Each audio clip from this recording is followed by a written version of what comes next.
हम सब चाहते हैं कि हमारी अच्छी आदतें हमेशा बनी रहें, है ना? पर क्या हो अगर मैं कहूं कि हम में से ज्यादातर लोग इसकी शुरुआत ही गलत तरीके से करते हैं? चलिए, आज आदतों के पीछे के असली साइंस को समझते हैं। तो एक सवाल है, किसी भी नई आदत को बनाने में आखिर कितना समय लगता है? सोचिए जरा, ज्यादातर लोगों के दिमाग में ना एक बहुत ही स्पेसिफिक नंबर आता है। हो सकता है आपके मन में भी वही नंबर आया हो। जी हाँ, 21 दिन।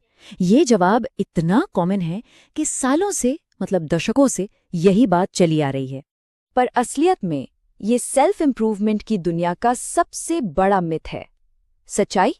सच्चाई तो इससे कहीं ज्यादा इंटरेस्टिंग है कि आदतें बनती कैसे हैं और असल में कितना वक्त लगता है। तो चलिए सबसे पहले इसी 21 दिन वाले मिथ की जड़ तक पहुंचते हैं। देखते हैं कि ये आइडिया आया कहां से और असल में साइंस क्या कहता है।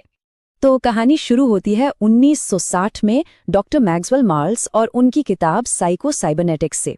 उन्होंने गौर किया कि उनके मरीजों को किसी भी बदलाव की आदत डालने में कम से कम 21 दिन लगते थे। ध्यान दीजिए, कम से कम। पर हुआ ये कि समय के साथ लोगों ने इस ऑब्जर्वेशन को एक पक्का फैक्ट बना लिया। अब देखिए असलियत। यूनिवर्सिटी कॉलेज लंदन की एक स्टडी का ये डेटा सब कुछ साफ कर देता है।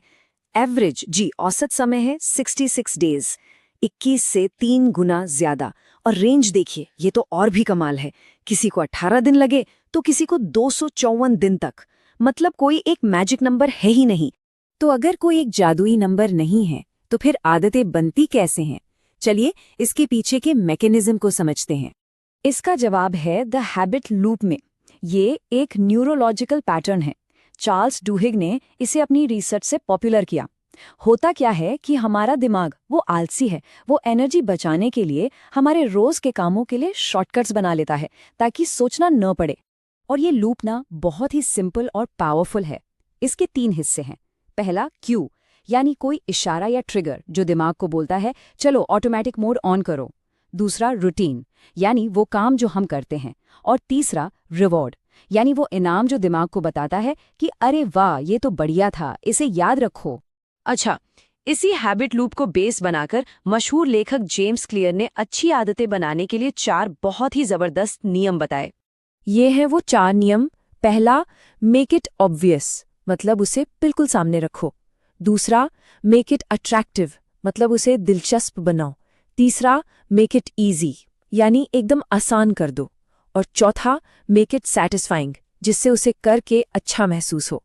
ये चारों मिलकर एक ऐसा प्रैक्टिकल फ्रेमवर्क बनाते हैं जिससे कोई भी आदत आसानी से टिक सकती है। इनमें से जो तीसरा नियम है ना, मेक इट ईजी, यानी इसे आसान बनाओ, वो इतना पावरफुल है कि स्टैनफोर्ड के रिसर्चर बीजे फॉग ने इस पर पूरी की पूरी मेथोडोलॉजी ही बना डाली। और इसका कोर आइडिया बहुत सिंपल है। कोई भी नई आदत इतनी छोटी होनी चाहिए कि उसे करने में 30 सेकंड से भी कम लगे। सोचिए, जब कोई काम इतना छोटा हो तो उसके लिए मोटिवेशन की जरूरत ही नहीं पड़ती। और मोटिवेशन का क्या है, वो तो आता जाता रहता है। इसका स्ट्रक्चर भी बहुत आसान है। सबसे पहले एक एंकर मोमेंट ढूंढो, मतलब कोई ऐसा काम जो आप रोज करते ही हो। फिर उस काम के फौरन बाद अपनी नई छोटी सी आदत को जोड़ दो। और जैसे ही वो हो जाए तुरंत इंस्टेंटली सेलिब्रेट करो, खुद को शाबाशी दो। और यहीं से निकलकर आती है एक और जबरदस्त टेक्निक जिसे कहते हैं हैबिट स्टैकिंग। इसमें हम अपनी नई आदत को किसी टाइम या जगह से नहीं जोड़ते, नहीं, हम उसे अपनी किसी पुरानी पक्की आदत के साथ चिपका देते हैं। फॉर्मूला सिंपल है, पुरानी आदत के बाद नई आदत को करना है। अब ये कुछ बेहतरीन एग्जाम्पल्स हैं, जैसे सुबह की कॉफी बनाने के फौरन बाद 1 मिनट के लिए मेडिटेशन करना है, या ऑफिस से जूते उतारने के बाद ही वर्कआउट के कपड़े पहन लेने हैं। इससे होता क्या है कि नई आदतें आपकी पुरानी रूटीन में इतनी आसानी से फिट हो जाती हैं कि वो भी ऑटोमेटिक लगने लगती हैं। और जेम्स क्लियर का ये कोट सब कुछ बता देता है। पुरानी आदतें वो दिमाग में बने बनाए हाईवे की तरह हैं।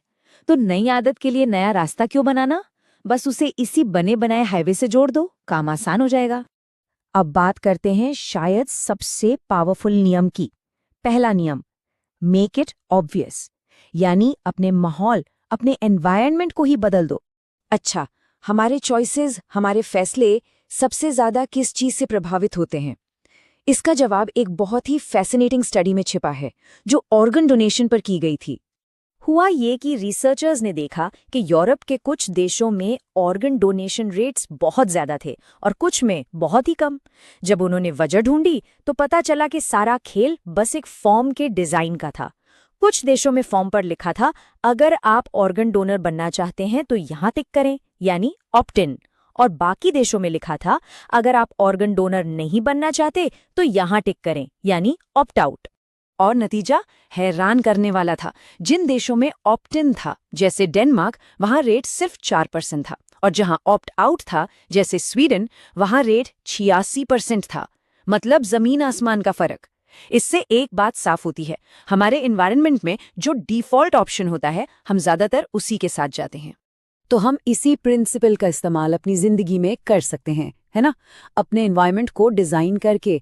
जैसे अगर रोज वर्कआउट करना है तो रात को ही कपड़े निकाल कर रख लो, अच्छी आदत का रास्ता आसान कर दिया। या अगर टीवी कम देखना है तो रिमोट की जगह कोई किताब रख दो, बुरी आदत का रास्ता मुश्किल बना दिया। तो सबसे बड़ी सीख यही है, सिर्फ विल पावर या इच्छा शक्ति के भरोसे मत बैठिए, वो भरोसे लायक नहीं है।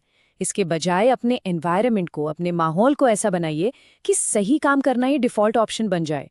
तो सवाल अब ये नहीं है कि आदत कैसे बनाएं, सवाल ये है कि आप अपने लिए कौन सा डिफॉल्ट डिजाइन करने वाले हैं।